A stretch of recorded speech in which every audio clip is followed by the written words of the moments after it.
এই শীতে face wash ব্যবহারেই তোমরা তোমাদের ত্বককে কিভাবে করে তুলবে ফর্সা, উজ্জ্বল, দাগমুক্ত এবং জেল্লাদার। তোমাদের পছন্দ মতো যে কোনো ফেস ওয়াশ নিয়ে নিতে পারো, বা তোমরা যেটা ডেইলি ইউজ করো তোমরা সেটাও নিয়ে নিতে পারো, নো প্রবলেম।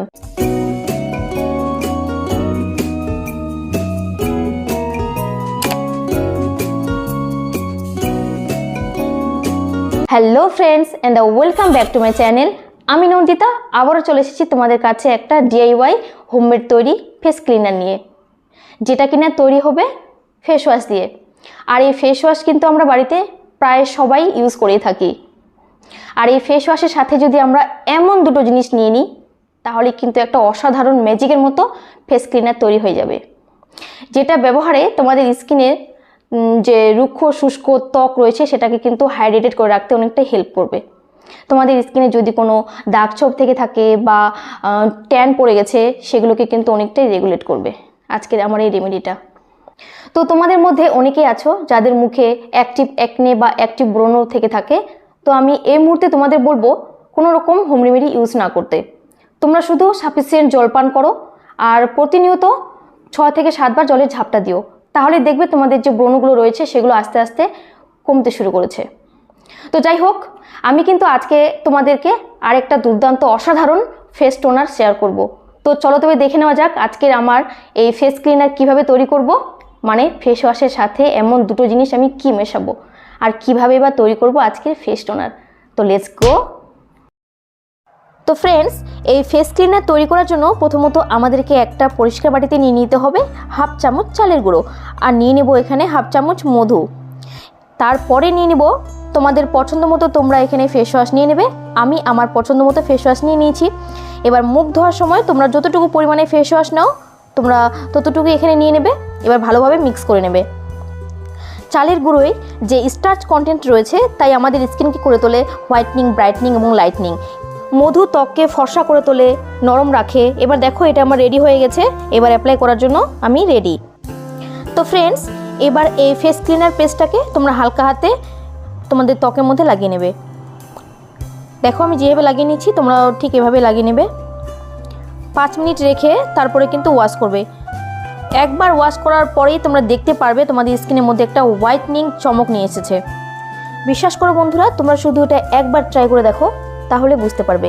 এবার 5 মিনিট পর যখন মুখটা ধোবে তার আগে সামান্য একটু জল নিয়ে হালকা হাতে স্কিনটাকে ঘষে নেবে, তারপরে মুখটাকে ধুয়ে ফেলবে পরিষ্কার জল দিয়ে। এইবার তোমরা নিজেরাই লক্ষ্য করতে পারবে তোমাদের ত্বকে একটা এক্সট্রা শাইন চলে আসবে। তো এভাবে তোমরা ঠিক আমার মতো হালকা হাতে ঘষে নেবে। এবার ওয়াশ করার পরে দেখো আমি চলে আসলাম, কি দারুণ একটা গ্লো চলে এসেছে স্কিনের মধ্যে। দেখতে পারছো হয়তো। তোয়ালের সাহায্যে বা গামছার সাহায্যে তোমরা মুখটিকে মুছে নেবে। তারপরে কিন্তু অবশ্যই একটা তোমরা ময়শ্চারাইজার বা ক্রিম লাগিয়ে নেবে। এইবার যেটা আমি বলেছি সেকেন্ড রেমেডি, সেটা হলো আমার ফেস টোনার। আর এই ফেস টোনারটি তৈরি করার জন্য প্রথমে একটা বাটিতে 1 কাপ পানীয় জল নিয়ে তার মধ্যে 1 চামচ মতো লবঙ্গ মিশিয়ে কিছুক্ষণ হালকা আঁচে ওভেনে জলটাকে ফোটাতেই থাকবো। প্রায় 1.5 থেকে 2 মিনিট থাকার পর লবঙ্গের যে গুণাগুণগুলো রয়েছে সেগুলো জলে মিশবে, সেটা জলের রং দেখে বোঝা যাবে। ঠান্ডা হয়ে আসলে লবঙ্গের এই জলটি একটি ছাঁকনির সাহায্যে ছেঁকে নেব। এইবারে এই জলের সাথে 1 থেকে 1.5 চামচ গোলাপ জল,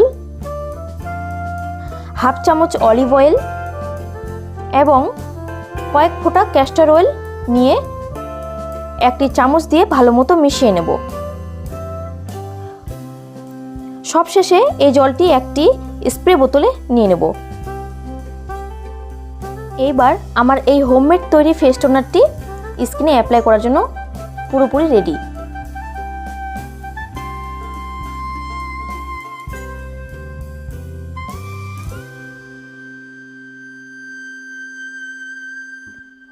তো বন্ধুরা, তোমরা জেনে নিলে বা দেখে নিলে আমি কিভাবে আমার ফেস ক্লিনার তৈরি করলাম, কিভাবে তৈরি করলাম ফেস টোনার। তো তোমরা এটা বাড়িতে ট্রাই করো, আর ট্রাই করে কিন্তু আমাকে অবশ্যই কমেন্ট করে জানাবে তোমাদের কেমন লাগলো। আর যদি ভিডিওটি ভালো লাগে লাইক করবে। তো তোমরা যারা আমার পরিবারের আজকে প্রথম দর্শক বা আমাকে নতুন দেখছো, আমি কিন্তু আমার এই পরিবারে কিভাবে তোমরা তোমাদের খুব সহজে হোম রেমেডি দিয়ে হেয়ার কেয়ার, স্কিন কেয়ার এবং হেলথ কেয়ার করতে পারবে সেই সম্পর্কিত ভিডিও আমি এখানে আপলোড করে থাকি। তো তাই বলবো তোমাদেরকে আমি, আমার চ্যানেলটিকে অবশ্যই সাবস্ক্রাইব করে নিও আর পাশে থাকা বেল আইকনটি অবশ্যই প্রেস করে দিও আমার পরবর্তী ভিডিওগুলো নোটিফিকেশন পাওয়ার জন্য। তাহলে ভালো থেকো, সুস্থ থেকো এবং সুন্দর থেকো আর অপরকে ভালো রাখার চেষ্টা করবে। তো আজকে ভিডিওটা আমি এখান থেকে শেষ করছি। আবার দেখা হচ্ছে পরবর্তী নেক্সট ভিডিওতে। ততক্ষণে বাই।